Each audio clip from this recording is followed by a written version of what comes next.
ரங்கா, நடந்தது தப்பா சரியாங்கிற விவாதத்துக்கு நான் வரல. தப்பு தான், நடந்தது நடந்து போச்சு. இருந்தாலும் அந்த பையன் இவளே கதின்னு இந்த வீட்டை சுத்தி சுத்தி வாரான். கழுத அதுவும் அவன் மேல உசுராத்தான் இருக்குது. அதனால இப்படிப்பட்ட சூழ்நிலையில ஏதாவது நம்மளுக்குள்ள பேசி ஒரு சுமூகமான முடிவெடுத்தா நல்லா இருக்கும்னு நினைக்கிறேன்.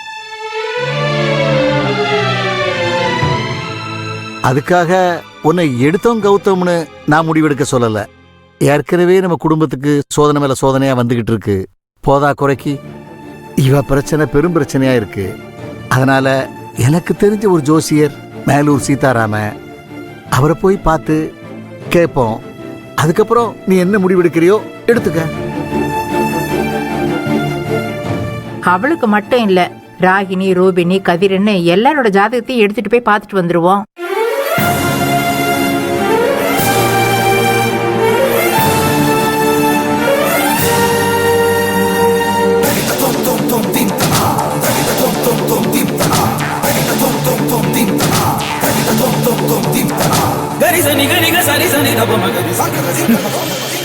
நடக்க கூடாதது எல்லாம் இந்த வீட்ல நடக்கும். அதுக்கப்புறம் எல்லாருமா சேர்ந்து வந்து என்ன சமாதானப்படுத்துவீங்க? சரிப்பா, இப்ப நீங்க சொல்றதையும் செஞ்சிடறேன்.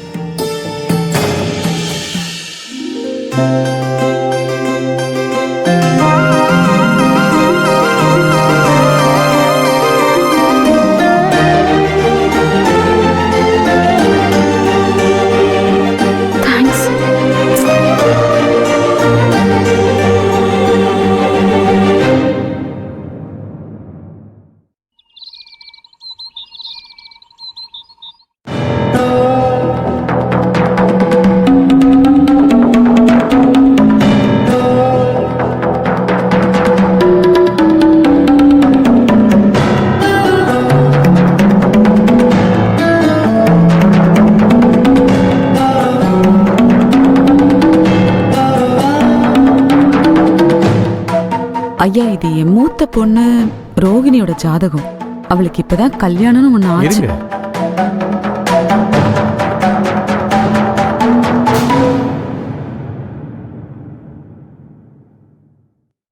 இந்த பொண்ணோட ஜாதகப்படி கல்யாணம் கோலாகலமா நடந்திருந்தாலும் ஒன்னு சேர்ந்து வாழ விடாம பிரிச்சு வச்சிருப்பீங்க. கரெக்டா சொன்னீங்க. அவன் ஒரு ஃப்ராடு பையன். இங்க எல்லாரையும் ஏமாத்தி என் பொண்ணு கழுத்துல தாலிய கட்டிட்டான். என் குடும்பத்துக்கு கொஞ்சம் கூட சம்பந்தமே இல்லாத, தகுதியே இல்லாத ஆளுங்கயா.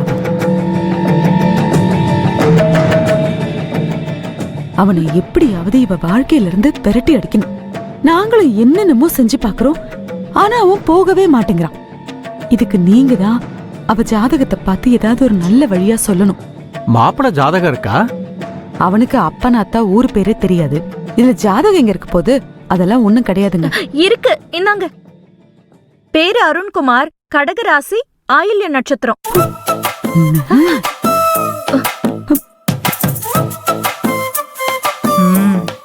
இவளும் லேசுப்பட்டவில்லடி. வரும்போதே நமக்கெல்லாம் தெரியாம அவன் ஜாதகத்தை மறைச்சு எடுத்துட்டு வந்திருக்கா பாத்தியா? பாட்டி, அவன் ராசி நட்சத்திரம் என்னன்னு கூட பிறந்த எனக்கே தெரியாது.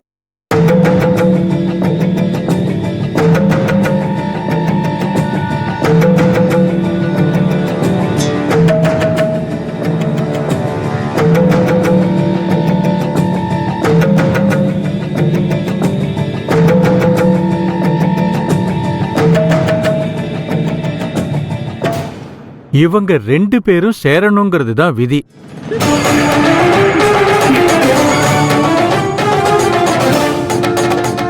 இவங்களை யாரு நினைச்சாலும் பிரிக்கவே முடியாது.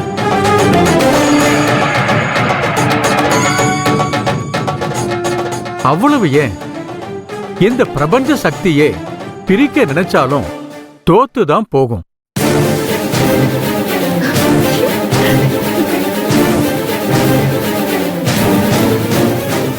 ஆனா இவங்க இப்ப பிரிஞ்சுதானையா இருக்காங்க. தற்காலிகமா நீங்க பிரிச்சு வச்சிருக்கீங்க, ஆனா அது நிரந்தரமாகாது. பேசாம சேர்த்து வைக்கிற வழிய பாருங்க. ஏன்னா பிரிக்கிறதுங்கிறது நடக்காத காரியம்.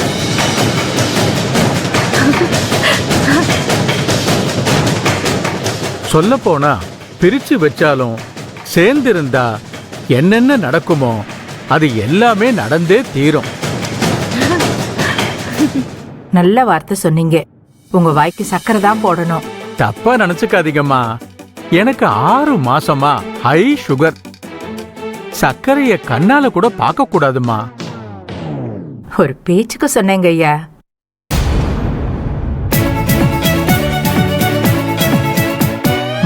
மறைக்காத ரங்கநாயகி, நடக்கிறத அப்படியே புட்டு புட்டு சொன்னாரு.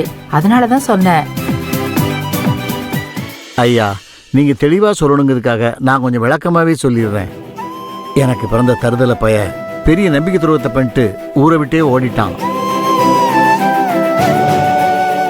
அதனால பாதிக்கப்பட்டவங்கிட்ட இருந்து நாங்க விலகி விலகி போனாலும் அவங்க எங்களை துரத்தி துரத்தி அடிக்கிறாங்க. அது மட்டும் இல்லையா, என் மகளோட வீட்டுக்காரனுக்கு ஒரு புது விதமான நோய். இப்போ என் பேத்தியோட வாழ்க்கையில சூறாவளி சுத்திருச்சு. இதுக்கெல்லாம் என்ன காரணம் கொஞ்சம் தெளிவா பார்த்து அதுக்குண்டான பரிகாரம் என்னங்கிறத சொன்னீங்கன்னா நல்லா இருக்கும். எல்லாரோட ஜாதகத்தையும் பார்த்துட்டு சொல்றேன்.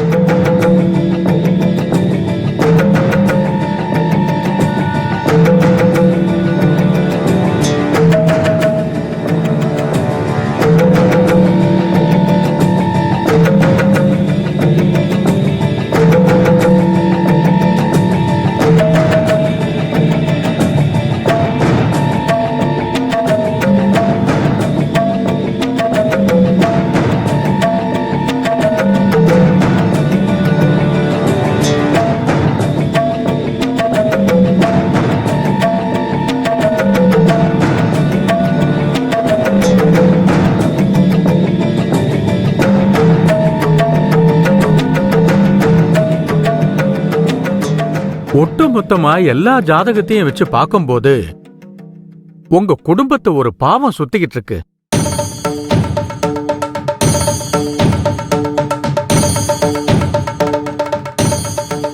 இதுக்கு ஒரு பரிகாரம் இருக்குமா? ஆனா அதை செய்யறது அவ்வளவு சுலபம் இல்லம்மா.